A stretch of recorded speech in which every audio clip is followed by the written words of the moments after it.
Hi, అందరికీ నమస్కారం. కురుక్షేత్రంలో రెండు సైన్యాలు ఎదురెదురుగా నిలిచాయి. ఒకవైపు పాండవులు, మరోవైపు కౌరవులు. ధూళి ఎగురుతుంది, శంఖాలు మోగుతున్నాయి. అప్పుడు దుర్యోధనుడు తన గురువుగారు ద్రోణాచార్యుల దగ్గరికి వెళ్ళి మొత్తం అంతా కూడా ఎక్స్ప్లెయిన్ చేస్తున్నారు.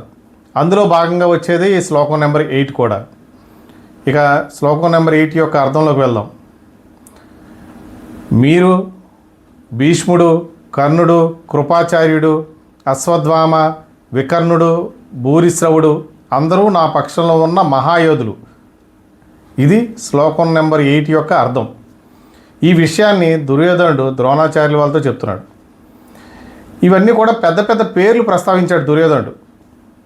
ఎవరివే? భీష్ముడు అజేయుడు, కర్ణుడు అపార ప్రతిభ ఉన్నవాడు, ద్రోణుడు అద్భుత గురువు.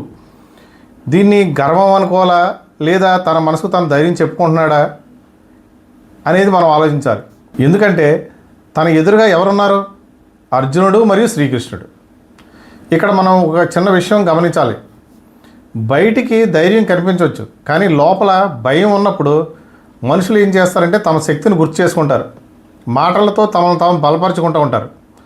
దుర్యోధన మాటల్లో గర్వం ఉంది, కానీ ఆ గర్వం వెనుక ఒక అస్థిరత కూడా ఉంది.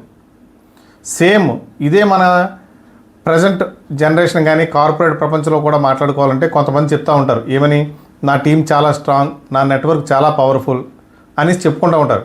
కానీ నిజమైన నాయకుడు ఎప్పుడు కూడా ఏం చేస్తాడంటే ఆయన ఎప్పుడు మౌనంగానే ఉంటాడు.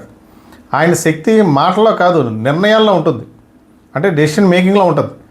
నిజమైన శక్తి గట్టిగా చెప్పాల్సిన అవసరం కూడా లేదు.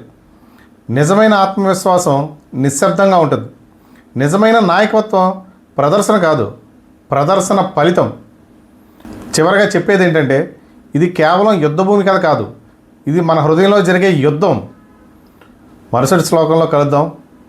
ఒకవేళ నేను చెప్పింది మీ అందరికీ కూడా నచ్చితే సబ్స్క్రైబ్ చేసుకోండి, షేర్ చేయండి. Thank you.